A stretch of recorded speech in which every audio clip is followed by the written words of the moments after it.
Every city has its character. Openness, innovation and inclusiveness are the hallmark of Shanghai, as President Xi said during the first China International Import Expo. As the largest economic center in China, Shanghai has achieved a rapid and sustained growth since the late 1970s, when China began its economic reform and opening up policy. Earlier this year, the Shanghai government unveiled a bold plan to build Shanghai into a global city of excellence by 2035. How has Shanghai's progress and achievements translated into benefits for its citizens? What's Shanghai like in the eyes of people living and working here? Welcome to a special edition of The Point with me, Liu Xin, coming to you from Shanghai. Joining me today are Carol Chen, Director of Commercial of China CGTN, an investor of premium commercial properties in the Chinese mainland; Clara Davis, founder of Unravel, a live storytelling platform in Shanghai; and Liu Xin, a student from Fudan University. Welcome, ladies, to the show. Thank you for having us. So I want to give each of you some time to make a self-introduction. What is your connection to Shanghai? What pleases you the most about the city, and what bothers you a little bit about the city? Carol, why don't we start with you? Okay. I'm from Guangzhou. So, but I spent 15 years in Shanghai. When first time I come to Shanghai, I think, wow, the city is so safe. This will be very touch me. And for the past 15 years, I think Shanghai has a very high-speed development. So I think competition in this city also brings good and bad. So a lot of tenants here and will feel very good and connected with the international. But also you think about the future, how it goes. The pressure. Yes. The pressure is very high. Yeah, but what is that what bothers you a bit about the city, or you like it the way it is? Actually, I like it. I like it a lot. But I think for a lot of people will bring themselves a lot of pressure as well in this city. And I think that it's the future that you feel that in here is more international, so you can look at the other cities globally on the same standard. Mm-hmm. So it's really a metropolis, an international metropolis. So Clara, what brought you to China, and how long have you been in Shanghai? What's your story with Shanghai? I originally came to Shanghai 5 years ago to finish a master's program with a dual degree program with the university in the UK. I stayed because of the professional and personal opportunity that I encountered afterwards that sort of exceeded any expectation of my own or my family's. And I think that sort of those themes of openness and inclusiveness and innovation really are what have resonated to me over the last 5 years. Mm-hmm. I think that it's really distinct from other global cities in sort of the access to different types of people, opportunities. It's much less stratified, I feel, in industry. I think that like any gigantic city, there are inconveniences and frustrations. For instance? Oh man. To be honest, there's not a lot that I dislike about Shanghai, or that I think you know, would ultimately drive me out of it. I'm more struck by the opportunity and just like the movement. Yeah, it's part of it, right? The Yeah. struggle is part of the excitement. The struggle is so real. I would not say that I have not struggled. I feel like I struggle every day, and of course, you know, for me, the language barrier remains significant no matter how hard I try. You mean the Mandarin Chinese or the Shanghainese? Oh God, I mean both, frankly. Don't even get me started on the Shanghainese. Well, you want to say a sentence in Shanghainese if you can? I can't. I won't even embarrass myself on air attempting Shanghainese. But yeah, but I mean overall, just the way that I've been, I feel welcomed and included, even though it is a home away from home. I mean, it has struck me. Yeah. So Liu Xin, coming to you from a student perspective, I understand you were born in Shanghai, so you're a Shanghai native. What do you think the city has input in you as a young student? Well, I've lived in Shanghai for 21 years, and I actually lived in Beijing and Manchester for a while, but still, I think I prefer Shanghai. Why? Well, I think as the two ladies have said, Shanghai has a lot of opportunities, and it actually has a lot of pressure. Well, because one of my roommates, who's from another part of China, said, well, you guys walk very fast. And, walk? You mean yeah, walk? Literally walk. And I was a bit surprised because I was born in Shanghai and I didn't notice, like, we walk very fast. But, well, that was the case. Well, actually... what are people walking to? To work, to school, and I don't know, they're just hurrying every time. I think kind of like this, but it sometimes bothers me because everyone is working very hard and they're always rushing towards some place. But I think it is because of this energy that keeps me forward and keeps people like fighting for their goal and realizing their dreams. Yeah. For a young student, would you wish to continue living in the city and work, eventually live in the city, or do you want to get out of this fast-paced lifestyle a little bit? I think many of my peers would like to study abroad or even study in another city because they want to experience different lifestyles, basically, and they want to seek opportunities. Well, I think for me, I would study like abroad or study in another place, but eventually, because I was born in Shanghai and Shanghai is my hometown, so I would prefer choosing a job in Shanghai, and now it's full of opportunities. Yeah. Well, I guess the people in Shanghai are very hardworking, very diligent, very focused, right, on what they do. Carol, would you say these are some of the qualities that has made Shanghai the city that it is today, or how would you compare the people of Shanghai, let's say, vis-a-vis the people of Guangzhou or other part of China? It's a very interesting topic, because in Guangzhou, people are more relaxed. They're using the different way to enjoy life. Food, and actually they don't quite care about what they wear. Just comfortable, but Shanghai ladies always very care about what they look every day before they go out. Also, the government here has a vision to build up the city into another level, like in a multinational platform, and give a lot of infrastructure. We see in the past year, like in World Expo, all the different art museums, galleries, you see all these parks remain and build up into a facility. All as what I work in this company, we look for the international community, this kind of concept, to give people the opportunity for live, work, play, learn together. So I think this is the what brings Shanghai to another level. Well, for premium business property, I think definitely Shanghai is an excellent market. Clara, would you agree with what Carol talked about, the difference in speed, the different attitude, and also the role of the city in terms of where the city is in terms of the city government planning? Yeah, I would. I also spent 2 years in Chengdu 8 years ago, and so similar to what you described in Guangzhou, definitely a city with a different approach to life and approach to work and play, but also a rapidly developing city. I do think that a lot of what you mentioned, the influences in Shanghai, both the sort of vision of the government and these kind of international, kind of cosmopolitan influences really propel Shanghai forward and make it stand out. I think, yeah, it is a city of flavors, of stories, of energy, and you do feel that there is a vision, there's something that we're moving towards. It can often feel that if you don't move forward, you're going to get left behind, but yeah. But doesn't that also maybe give a little bit of a too much commercial flavor to the way of life here? I don't know. Do you feel that people are too focused, that they're not enjoying life maybe as people in Guangzhou or people in Chengdu, where they love to drink tea and enjoy their leisure time and not doing much, you know? GDP is important, but the quality of life or personal happiness is also important. What would you say? Yeah, I do think that is a risk factor here, and that's certainly a risk factor for me.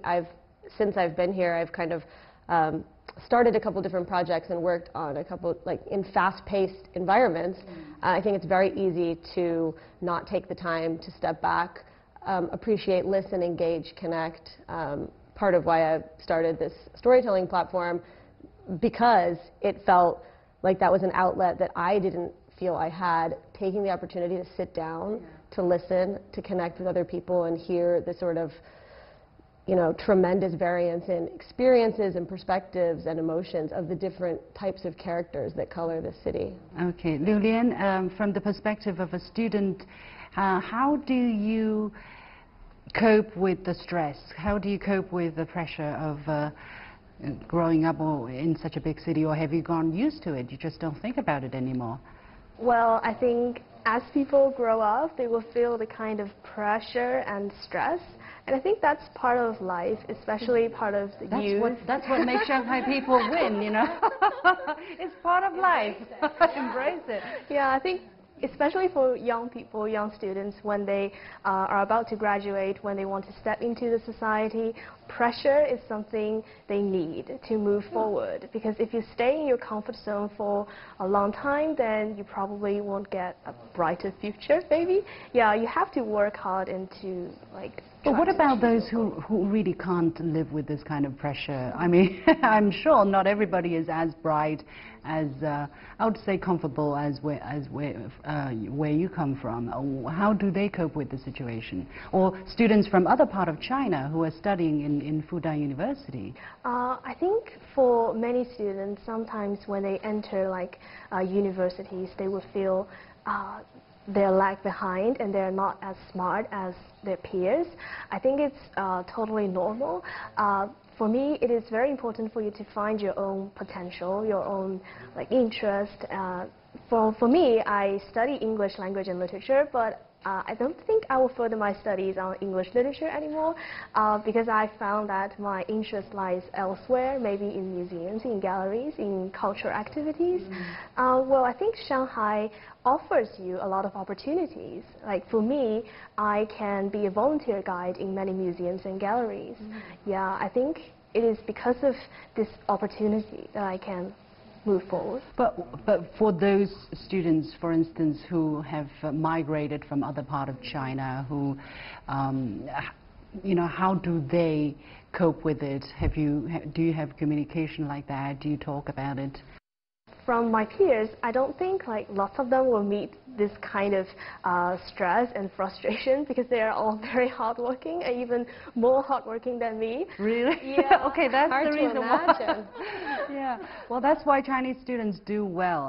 Yeah, in general, they work really hard. Yeah, but continue. I think some of them will actually experience this kind of frustration, and I think they will try to join a lot of student societies and to maybe do internships, or maybe just calm down and reflect on yourself and reflect on your interest. Because, well, I don't think everyone needs to be like super hardworking to be successful. Well, some people can live by their own rules and they can be comfortable. Absolutely. And I think the city of Shanghai is also tolerant. I don't know. I wonder, maybe Clara, to you as well, for the expats community, people from many different parts of the world, when they come to Shanghai, are they able to fairly easily find a space, a way, a community that fits their special needs and interests?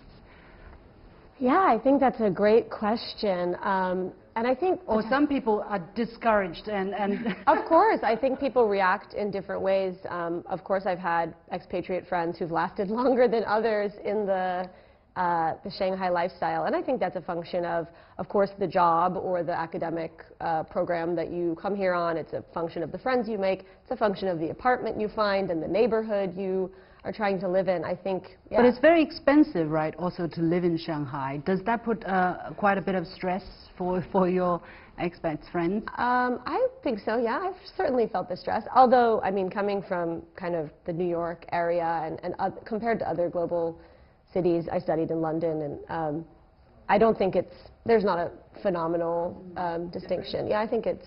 So Shanghai is that expensive, you mean? What I'm saying is Shanghai is that expensive.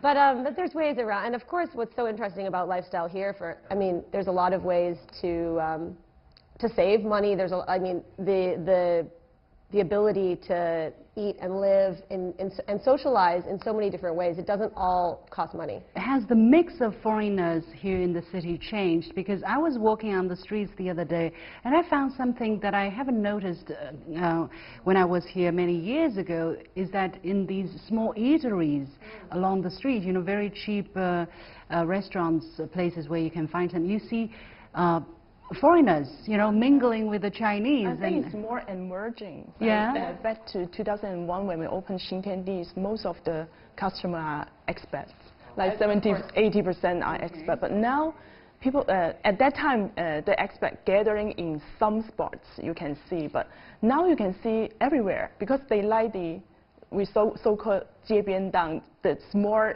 shops in the street, and they enjoy the local flavor and live here like the local people. Yeah. So I think it's getting a lot more kind of integration. Yeah, I would agree. And also, I would imagine with the wealth, you know, that has been created, that people possess in their possession, the kind of interest or hunger for quality life for both the expats here and particularly the Chinese people here, I would imagine, must be so big. Have you noticed this kind of change? To what extent? I mean, in Shanghai, you just see these, you know, luxury shops everywhere. How has that changed over the years? I think what we call this trend or this kind of people, global citizen. Global citizen instead of Shanghainese. Instead of Shanghainese. But they are Shanghainese. They are like global citizens in the future. And we study the millenniums shopping behavior. We found that a lot of people, they are looking at online, offline, but a mix. Okay. Not just like online or not just offline. Because in the past few trends, maybe people said, oh, online business is maybe destroying the offline, like shopping malls and the others. But actually, I think I see the trend is getting more and more mixed. Okay. Why is that? People still love the brick and mortar stores, isn't that what you're saying? Yeah. For what reason? That they get to dress up and walk and get out of... See and be seen. See and be seen, yes. I think people still enjoy the social life.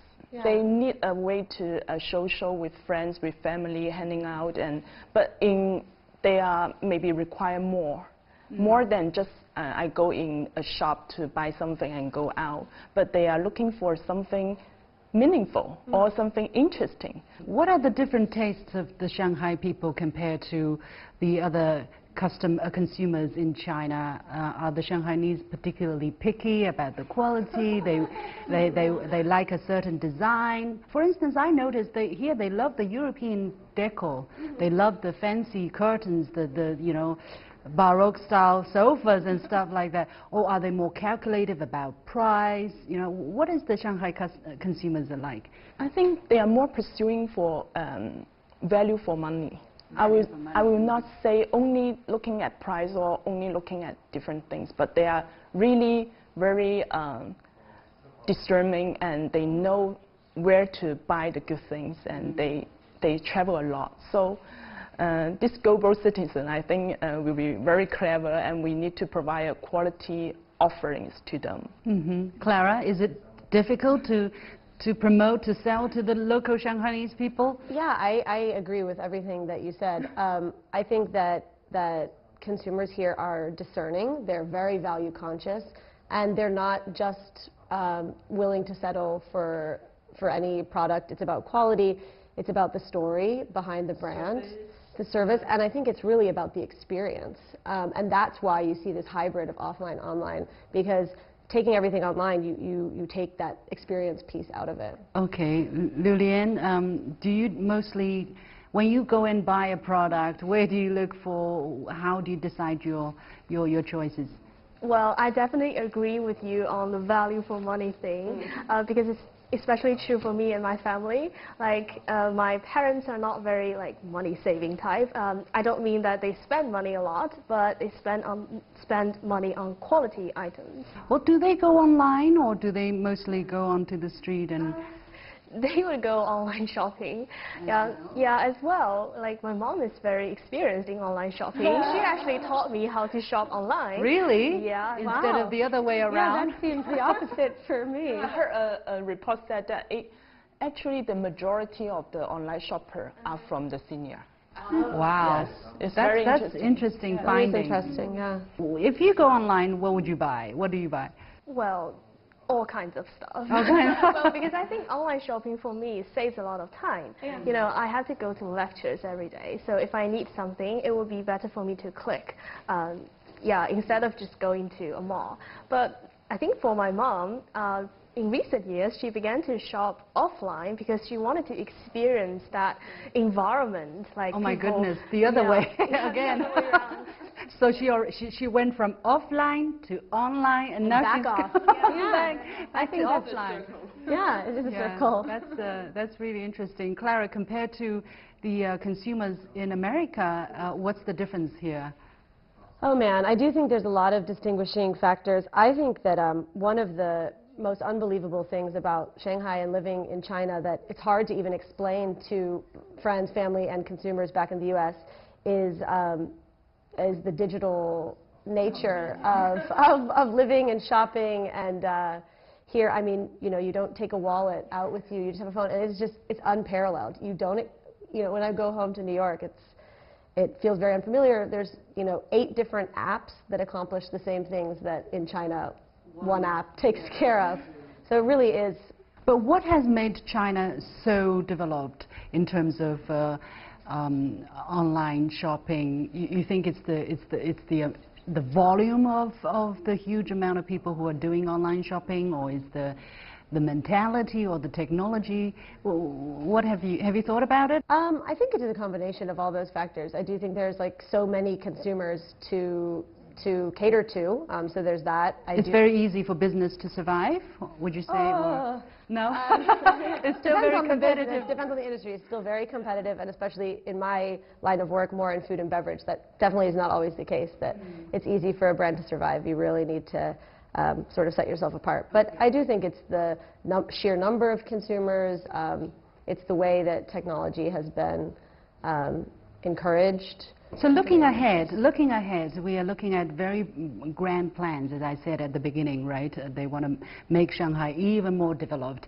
Looking ahead, Carol, what is your ambition? What do you want the city to improve even, or to, you know, grow even stronger on?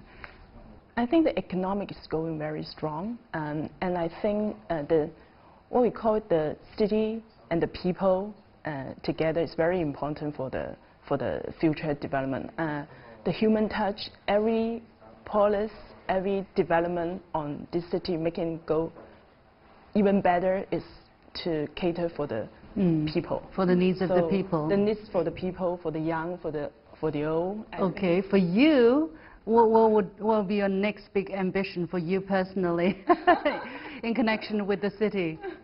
What would you want to be done, let's say? Oh, maybe in work I will develop another new project. Okay, like, but personal life, personal off work time? Maybe met a good husband. Meet a good husband. Okay, we see the pressure. We see how much work is. But I think like maybe I see around my friends, my relatives here, for children's educations here. I think it's a big opportunity. Like you can do some platforms online, or so in terms of medical care, and education, big challenge. More experience, like for commercial, more experience, arts and cultures bringing to the to the city people here. I see. Okay, Clara, your little plans for the city, if you can do something about it, and your little plans for yourself. The small ways I can contribute to this big city. I'm just looking forward to, as this kind of energy towards openness, inclusiveness, and innovation, helping other people see and enter the China that I see and enter, and that's an opportunity I have with like foreign brands coming in, trying to access the market, and then personally balancing that by continuing to connect and listen to stories and capture all of that, because I do think it's easy to keep running and doing what I can to contribute to the city and show the world the China that has given me a home and so much opportunity over the last 5 years. But you think you can achieve that here? I think it's it's a achievable. great question. I think to a certain extent, yeah. Liu Xin, for you, what would you want the city to change into slightly in the next, let's say, 5 years, and for yourself? Well, I think maybe the city will develop more on culture and arts activities, and maybe education, for example, online education maybe, because it's a heated topic recently. And I do think when you see like the city is developing very fast, some people would say, let's slow down a bit, but I don't think slow down means to like actually slow down. Maybe it's more for developing some programs and projects on entertainment, relaxation, something like that. Okay. Yeah. Terrific. Okay. Well, we have to leave it there. Many thanks to the three gorgeous ladies, Carol Chen, Director of Commercial of China CGTN, Clara Davis, founder of Unravel, a storytelling platform in Shanghai, and Liu Xin, a student from Fudan University. And with that, we've come to the end of this special edition of The Point with me, Liu Xin. As always, follow me on Facebook and Twitter using the handle The Point with LX. Download the application called CGTN to watch the show on your mobile devices, or go to YouTube and look for CGTN The Point. Thanks for watching. You've got The Point.